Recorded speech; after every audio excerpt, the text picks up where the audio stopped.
नमस्कार Devanjali cooking channel को आपण मानक बहुत बहुत स्वागत। सांग माने आज आम सजना छुई को गोटे नुआ प्रकार बनइबा नुआ प्रकार मसला देकी आज आम प्रस्तुत करबा सजना छुईर तरकारीटे। चलतु तापाई मसला प्रस्तुत करि नबा। देखंतु एठी मु आधा कप खंडे बादाम नीची चीना बादाम, तापरे नीची 2 चामच खंडे कोरा नड़िया। एठी देखंतु गोटे चामच राशि नीची, मो पाखरे धला राशि थिला आपण कला राशि मध्य नै पारिबे। तापरे दे देबा आधा चामच जीरा, गोटे बड़ चामच दे देबा धनिया, तापरे दे देबा सुखिला लंका निज टेस्ट अनुसार कम बेसी करि पारिबे आपण। तापरे याकू पूरा लो फ्लेम रे आमे भाजी नबा। एबे एथिरे मु भूली जाइथिली रसुण मध्य केते कोला पकई दबा। आपण जदि बिना प्याज रसुण रे करबा पई चाहुथिबे ताहाले रसुण को स्किप करि देबे, किछ असुविधा नै। देखंतु बढ़िया भाबरे टिके नाली पड़ी आसिलानी। याकू आमे काढी नबा, ठंडा करके ग्राइंडिंग जार रे दे दबा। याकू गरम गरम जमारो पेसिबेनी, ठंडा हेले ही पेसिबे। तापरे एबे आमे एथिरे दे दबा कटा टमाटो, 2टा टमाटो को मु एथिरे पकेइछि। टिके खटा खटा हेले ही भल लागि थाए। तापरे पानी देकी याकू ग्राइंड करि नबा।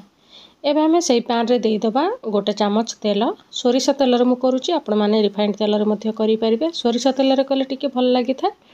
एबे आमे काटी के रखिथिबा सजना छुई को एथिरे दे दबा। लो फ्लेम रे एबे आमे सजना छुई को गोळे नबा। लो फ्लेम करिकि ही आमे सजना छुई को भाजीबा। एबे आमे या ऊपर अल्प टिके लूण दे देबा, जेतिकी कि सजना छुई को दरकार सेतिकी। परे हमको आउरी लूण पकईबार अछि, सेति पई देखिकि देबे। तापर आधा चामच हळदी गुंड दे देबा।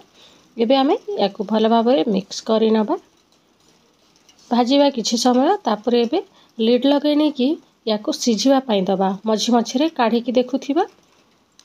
फ्लेम को लो करिकि ही आमे याकू सिझेबा। देखि नबा सिझिलानी ना नाही हमर सजना छुईटा। देखंतु बढ़िया भाबरे सिझी गलानी। एबे आमे याकू मध्य काढी नबा बाहर को। एबे आमे से पैन रे ही दे दबा आहुरी गोटे चामच तेल। तेल को गरम करि नबा। तेल गरम हे सारले दे दबा गोटे पीस तेजपत्र आउ अल्प टिके दालचीनी। याकू टिके समय भाजी नबा। तापरे दे दबा कटा प्याज। प्याज को टिके नाली पड़िबा पर्यंत भाजी नबा। फ्लेम को एबे हाई रखिबा, प्याजटा शीघ्र भाजी हे जिवो। देखंतु बढ़िया भाबरे हमरो प्याजटा मध्य भाजी हे आसिलानी। एबे आमे एथिरे दे दबा आधा चामच हळदी गुंड, तापरे दे दबा गोटे बड़ चामच लंका गुंड। एबे आमे बाटी के रखिथिबा मसाला पेस्ट को एथिरे दे दबा। एबे आमे मसाला तक को कसी नबा, जे पर्यंत कि मसाला रु तेल न छाड़ीचे से पर्यंत आमे मसाला को कसीबा। फ्लेम को हाई मीडियम रे ही रखी कि कसीबा। एबे आमे दे दबा स्वाद अनुसार लूण। लूणटा देखिकि देबे, काहेकि ना आमे सजना छुई को भाजिला बेले भी पकेइचु, सेति पई टिके देखिकि देबे। एबे घोड़ेई नबा आउ थरे, जे पर्यंत कि तेल न छाड़ीचे से पर्यंत आमे घोड़ेई कि मसाला को सिझेइबा। जेहेतु आमे मसाला रे बादाम पकेइचु, राशि पकेइचे, नड़िया भी पकेइचे, सेति पई घोड़ेई घोड़ेई के ही सिझेइबा। आपण माने देखि पारुथिबे मसाला रु तेल तक छाड़ी आसिलानी। एबे आमे एई समय रे दे दबा कसूरी मेथी। अल्प टिके दे दबा। जदि आपणक पाखरे नाही ताले स्किप मध्य करि पारिबे, किंतु देले बहुत भल लागि थाए तरकारीटा, सेति पई मु पकेइची। याकू किछि समय गोळे नबा। तापरे एबे आमे एथिरे दे दबा पानी। पानी मु 2 ग्लास खंडे देइची, टिके कम ही पकेइची। छोटो ग्लास रे 2 ग्लास देइची।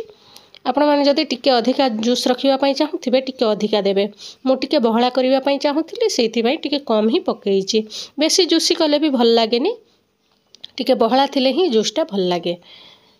एबे बढ़िया भाबरे फुटी आसिलानी पानी। मसला पानी फुटी आसिले दे दबा भाजी की रखिथिबा छुई को। एबे ई सब को भल भाबरे मिक्स करि नबा, गोळेई नबा। सांग माने ई रेसिपी को निहाती थरे ट्राई करिवे, देखिबे बहुत ही बढ़िया लागिबो। एबे आमे एथिरे दे दबा लास्ट को टिके गरम मसला आउ टिके धनिया पत्र दे दबा। तापरे एबे आमे याकू आउ थरे किछि समय घोड़ेई कि सिझेई नबा 2 मिनिट पई। लो फ्लेम रे ही करिबा, जहा द्वारा कि मसला तक भल भाबरे एब्जॉर्ब करिवो छुई को। सांग माने आपण माने देखिले ना, बढ़िया भाबरे हमरो एई मसला रे प्रस्तुत हे गला सजना छुई रो बिल्कुल नुआ रेसिपी। आशा करूची ए रेसिपी आपण मानकु पसंद आसीबो। जदि वीडियोटी भल लागुची वीडियोटी को लाइक करि देबे, आउ अन्य मानक सह मध्य शेयर करि देबे। जदि चैनल रे पर्यंत नुआ अछंती ताले चैनल टी को सब्सक्राइब करबा पई जमारू भूलिबनी। एभलिया नुआ नुआ रेसिपी देखिबा पई। देखा हबो नेक्स्ट वीडियो रे आ गोटे नुआ रेसिपी सहित। Thank you for watching.